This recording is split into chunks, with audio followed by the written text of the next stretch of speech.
This is Eran Thomson, founder of Laugh Masters Academy in Sydney, Australia. I'm here with Rob Belushi via Skype in Los Angeles, California, to discuss the state of online comedy currently in the United States.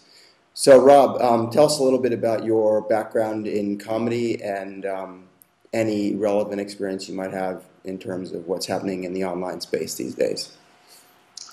My background in comedy is, I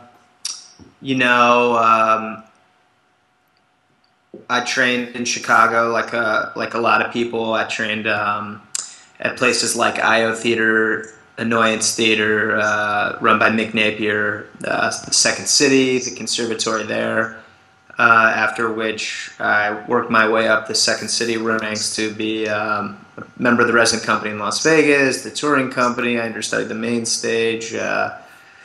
I improvised in Chicago for a long time. I've done different comedic stuff. You can check my IMDb or whatever if you want, but my family is in the business, so I've always kind of been around it. My dad and uncle are and were both actors. So I guess that's my experience. I teach at the Second City now. It's something that I'm pretty passionate about, that I really enjoy doing in terms of improvisation. And that was a funny answer. God, who fell asleep already, guys? Who fell asleep? Wake up. So, like, in terms of pornography, this is a Skype interview. Yeah. So, like, in terms of like, that sounds like a lot of performance kind of stuff. In terms of what's happening in the online space, what's your kind of sense of what's happening now in the States? Well, I can tell you generally without being too specific. I mean, when I have specific questions about that stuff, I go to people who I know are pretty expert on that topic. There's a couple guys at Second City that run the Second City network, and they're very into their production and distribution on the web, and they're really up to date. That's a guy named Josh Funk, a guy named Andy Cobb. They're kind of who I go to for all those things. And if I can't really talk too specifically about what websites are hot and what formats and this and that and the other. I mean, what I can tell you is that it's for comedic actors, it's a real booming situation in Los Angeles. Like, everyone is shooting videos, everyone is putting them up somehow, some way, and there's a real influx of people who want material. Right? There's a lot of different companies that are starting to branch out. I mean, I know Yahoo and YouTube, I've started giving money to production companies. I mean, like $2 million here, $2 million there. Even Funny or Die, I mean, they are now freelancing producers to put things together. Wow. Hulu, all kinds of stuff, and that's generations ago. I mean, there are people creating web-based content sites that will be opening this summer and further on. So the boom is there, the interest is there because the audience is there, the viewership is there. So a lot of what I get as an actor in LA is send me your videos, send me your videos, send me your videos. Where can I see your videos? Where can I see your videos? Whereas a few years ago, it wasn't like that at all. So as a performer and as an actor, it's a great way to produce material. Yeah. Like, I wrote with my buddies, this 15-page pilot. We shot it in 4 days on a Red camera. We're editing it together now. We can distribute it almost anywhere, and the great thing about the web is we can get it to people. So the need, or the desire for that material is there, and it's a great way for you to produce your own stuff. Have you got any experience with any of the kind of studios that have popped up? Like you mentioned, YouTube obviously is now spending money and investing money in content generation, and Funny or Die as well. Things like Maker Studios, for example, who are set up out there in LA. Are any of the guys that you work with or people you work with getting involved with those kinds of organizations as well? Yeah, I haven't really been focusing on that, which is a really political way of saying not really me. But I definitely like. It's something that you can't really avoid once you're in Los Angeles. It's something that a lot of people have a real passion for, and it's like, so I'm getting involved in it now. Is the short answer. Yeah. It is inescapable.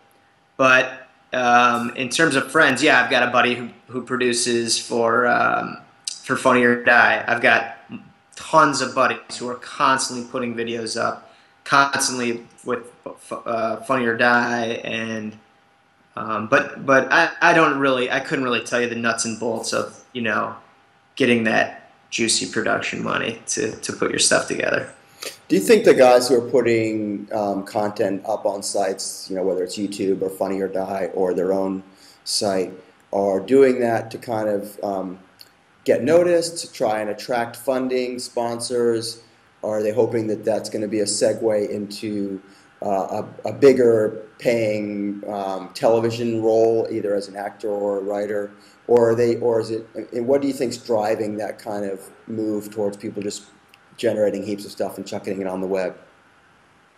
Yeah, I mean, I think you tapped into definitely some of the possible results that can happen.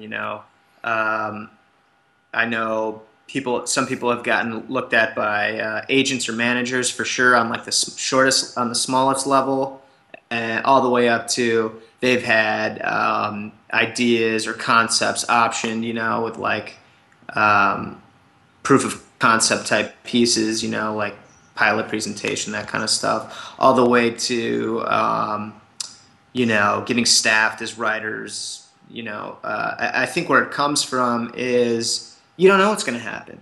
You don't know who's going to see it or what. I mean, it's the same thing like the old theater adage is you never know who's in the audience, so Right. you got to bring it every night. Well, with the web, it's like you never know who's in the audience, right? So like if you do something, like two of my buddies are doing something and I think it's really stupid, well, they put it up and like 13 million 13-year-old girls think it's the funniest thing in the world. Like some Right. amazingly brilliant executive out there is going to be like, we can make money and it's done. But these things can spread like a virus, so you don't know where it's going to go. And what I tell my students always is, create. It's in the act of creation that that's the process, and you don't know where it can go. One thing leads to the next. You kind of gain some momentum, and you learn more about your craft and about how to think as an artist. And I just shot a pilot that we created, and it was so fun. And it was like, God, maybe I would have been working out that day, But if you create, you never know what can happen. So that's my answer there. Yeah, cool. Do you think that online space, like content created purely for online, will ever become sort of a viable option for writers and actors and comedians? In terms of working out, for example, the revenue model. Like these days, it seems like there's a lot of people putting stuff online. Everyone's scratching their heads to figure out how to get paid for it. What's your kind of point of view on that?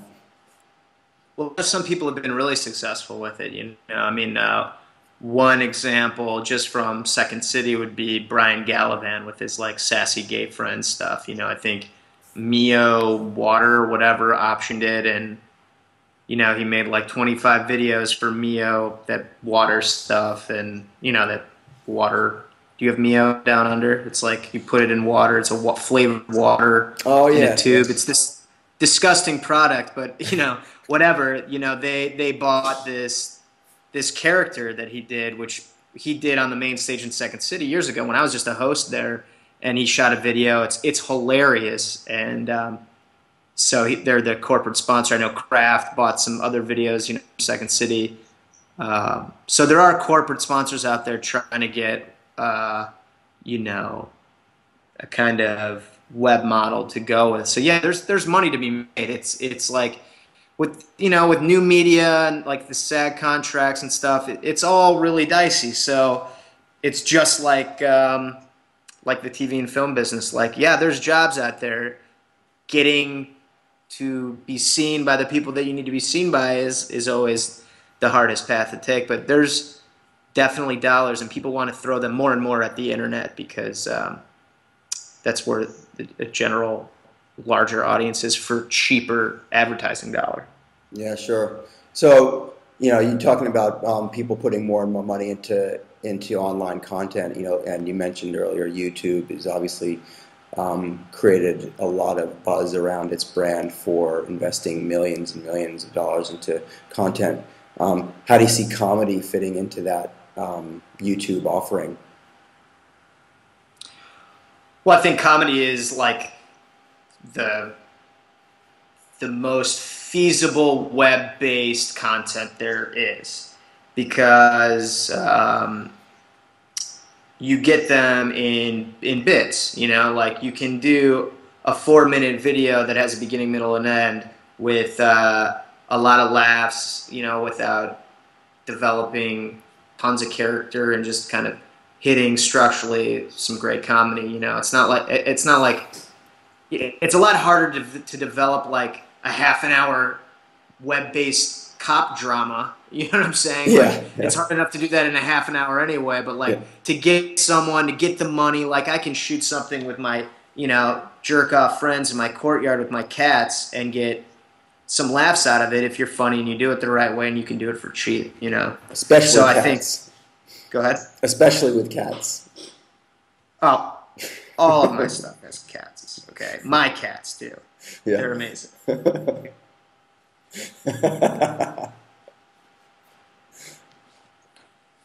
This cat. Can he play piano? What's that? No, she's more of a gambler than a musician. Nice. But Myrtle, good girl. But comedy is all about, you can do it in short bursts, and you can take a premise and duplicate it 100 different ways just by and just change the jokes or the situation or whatever, just like a tiny sitcom. So you can take a game and play it over and over and over in different ways and still have it be interesting. Yeah, sure. Does that make sense? Yeah, totally. So, and for people who are actually doing that, going out and making stuff as you described, and putting together their own videos, who do you think the best kind of online comedy aggregators are? Like, where should people be loading their stuff up to, besides the obvious things like YouTube?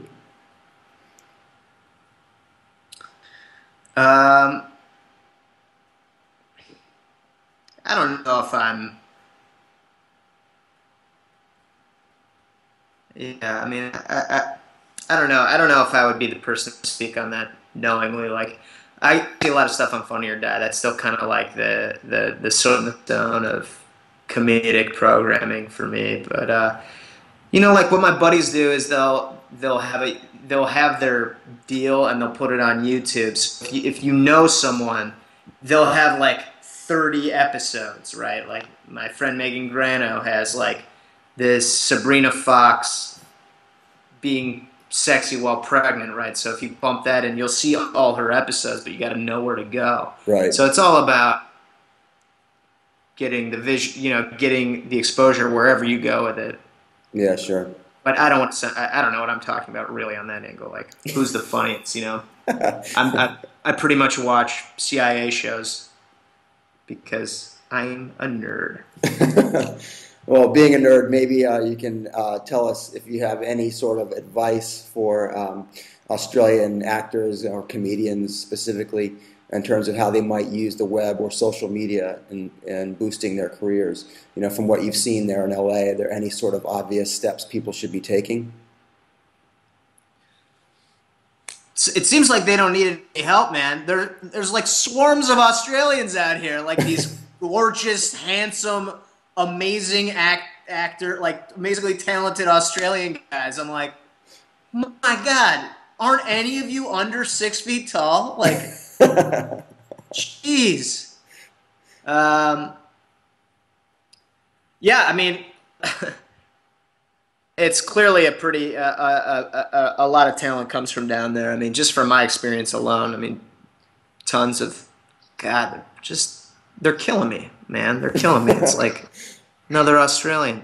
Yeah. So What I would say is, do stuff that you think is fun, and if you're having fun, other people will too. Most 9 times out of 10, like don't hurt any children, clearly, but sometimes they cry and they act like they're hurting and they're really not.